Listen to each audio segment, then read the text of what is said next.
JC, how are you going to write another version of Little Women? There's so many iterations already. What is a traditional narrative structure? It is the most common form of storytelling in movies based on the 3-act structure. Act 1 is the setup. A protagonist has a goal, but they are introduced to an antagonist in conflict that will get in the way of them achieving this goal. Act 2 develops everything further, and the protagonist faces many obstacles to try and achieve their goal. Act 3 is the resolution. There is a confrontation and either the protagonist or the antagonist comes out on top. Some characteristics of this type of storytelling include clarity. We know where we are, we know what time we're in, we know what's happening. We understand the characters, what they want, and their actions to get it. Plot. There is cause and effect. But then this happens, therefore they do this. But then this happens, and therefore they do this. So on and so forth. And loose ends are tied up by the end of the story. Just look at the 1994 version of Little Women. IMDb says, the March sisters live and grow in post-Civil War America. The story is told chronologically with voiceovers to bridge the passing of time. And so Laurie was admitted as an equal into our society, and we March girls could enjoy the daily novelty of having a real brother of our very own. A title card is even used to clarify the biggest leap. Jo March is a classic protagonist. She has the furthest to grow emotionally, struggling with life's obstacles. Aren't we all? We understand she wants to be a writer and wants her liberties as a woman. Besides, down at the Eagle, they pay $5 for each story they print. Why, I have 10 stories in my head right now. Therefore, we understand her actions to achieve this goal. I wouldn't say I like that she ends up with the professor. Still, I understand that the author, Louisa May Alcott, was pressured into a conclusion to satisfy the way society viewed women. All questions are answered by the time the credits roll, making it a perfect traditional narrative structure. What is a non-traditional narrative structure? The Media Factory explains non-narrative as the method of storytelling with series of unrelated events that lack causality. Film art and introduction recognizes it by its attempts of self-expression and non-conformity to what we consider mainstream. So we, the audience, find our own relation between the images. How cool is that? What I think the movie is about may not necessarily be what you think the movie is about.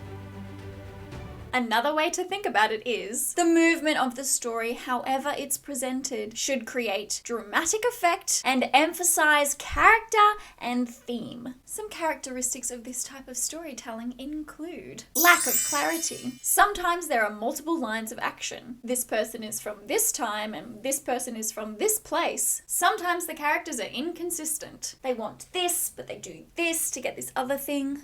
Lack of plot. There is loose or broken cause and effect. A character does something and then, scenes later, an indirect consequence happens. Or sometimes, nothing at all. The ending is open-ended, or important questions are left unanswered or ignored. Just look at the 2019 version of Little Women. IMDb says, Jo March reflects back and forth on her life, telling the beloved story of the March sisters, 4 young women, each determined to live life on her own terms. Just because my dreams are different than yours doesn't mean they're unimportant. I love this version so much. Writer and director Greta Gerwig employs a specific non-traditional narrative structure for this movie. Non-linear structure tells events out of chronological order for dramatic effect. Remember Memento? You know, the story told in reverse? Even Pulp Fiction uses this technique. The non-linear structure of this movie adds conceptual meanings to the characters and themes. The non-linear structure helps us uncover hidden layers of meaning.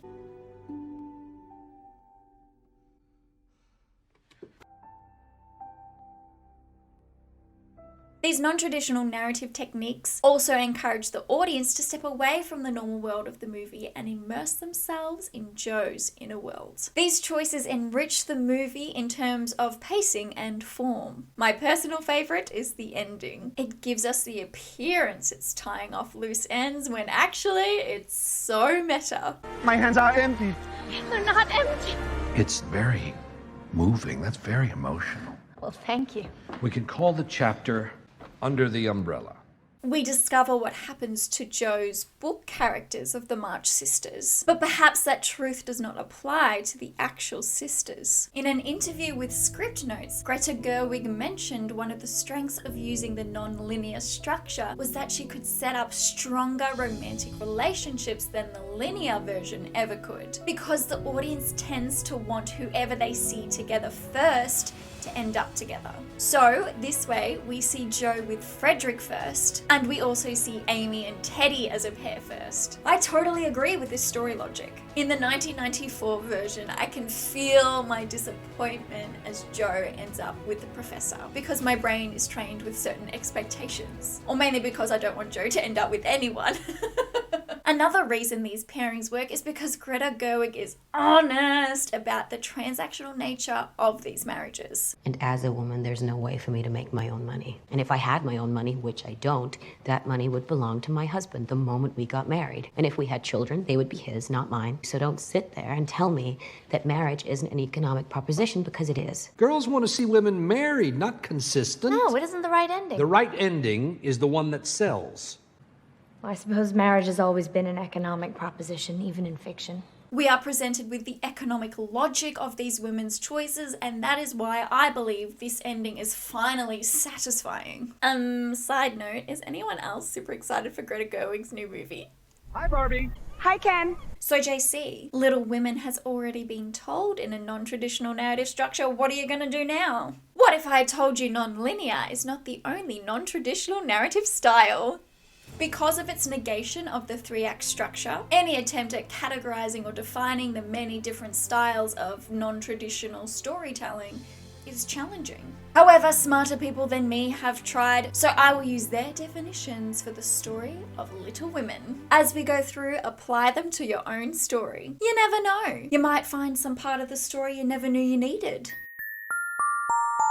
The meandering structure follows a winding path with no apparent direction. Forrest Gump, anyone? Forrest's only goal is to reunite with his childhood sweetheart, but the plot doesn't necessarily chase that goal, rather taking us on a roundabout journey through various historical events. Therefore, this movie relies heavily on conceptual themes, immersing us in Forrest's inner world. Russian arc is also a meandering structure, as is Once Upon a Time in Hollywood. For my MASH, I also want to take my audience on a journey spanning many years. Therefore, I will merge the March sisters into one character. First, our new protagonist will embody Amy at childhood, facing similar troubles before heading off to Europe to become an accomplished lady and find a rich husband. Then our new protagonist will embody Meg as she navigates courtship, marriage, and motherhood. She and her husband suffer financially and end up in poverty. Next, our protagonist will embody Jo. She separates from her husband and makes her own way in this world, pursuing her dream of becoming a published author. Finally, her journey will reflect Beth's, feeling out of place and out of step. She unfortunately becomes sick and struggles to recover, passing away by the end of this meandering movie. Branching structure is a system of paths that extend from a few central points. Have you seen Babel? The main tree, so to speak, is the theme of death, and the branches coming off it are 4 interrelated stories set in 4 different parts of the world in 4 different languages. If you haven't seen Babel, think of It's a Wonderful Life. The tree follows a frustrated business person who wants to end his life, but the branches are the angels showing him what life would have looked like if he wasn't around. Oh, and Love Actually.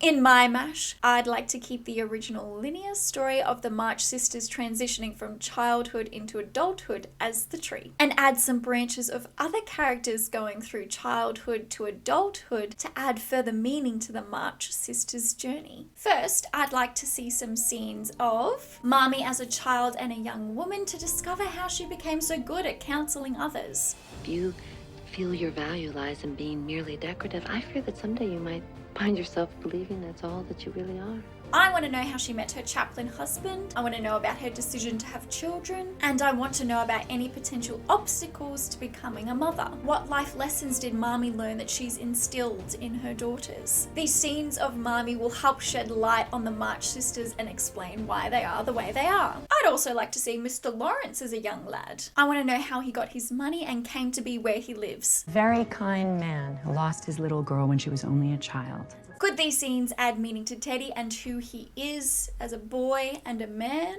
I think so. And why should we not experience Aunt March as a young lady? You mind yourself, dearie. Someday you'll need me, and you'll wish you had behaved better. Was she always this cantankerous and difficult? Was she always this persnickety?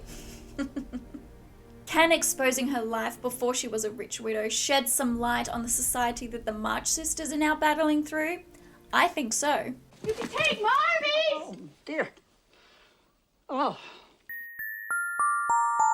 Parallel structure has dual or multiple storylines that mirror and reflect each other. Storylines can exist within different locations, time periods, realities, dimensions. Have you seen Cloud Atlas? It's about reincarnated souls traveling through time, showing how individual lives impact and inspire a revolution. I love it solely because Hugh Grant was like, sure, of course, I'll play this cannibal king.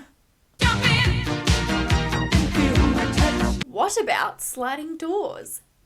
IMDb says, a London woman's love life and career both hinge, unknown to her, on whether or not she catches a train. We see it both ways, in parallel. A more recent version of this dual storyline is Look Both Ways, where the protagonist's life diverges into parallel realities. For my MASH, I want to see dual storylines. One reality is Little Women as we know it, but the other? Well, Meg does not marry and becomes a famous actress. Marmee becomes her agent and they take New York by storm. Beth fully recovers from scarlet fever and pursues her music. Teddy also pursues his music alongside her, and his grandfather funds their concerts. Amy becomes a serious painter and makes her own fortune to support herself and her sisters. Aunt March fully invests in this and thwarts society's nasty comments about unmarried women. And Jo travels to Europe and writes many, many, many more novels. And because of her popularity, she can write the endings that she wants. It is a commentary on the lack of opportunity women have been given over the ages, and that given the chance they can do extraordinary things. Can someone give me money so I can make this version, please? Many other non-traditional structures exist, but I will save them for a future video. Comment below which of my Little Women you'd like to see made into a movie. Until the next time, bye! Events out of chronological... Greta Gerwig... For more and I want to know about any potential odds to those subscribers who keep coming back to watch my videos every fortnight, thank you. My goodness, thank you so much. My battery's about to die.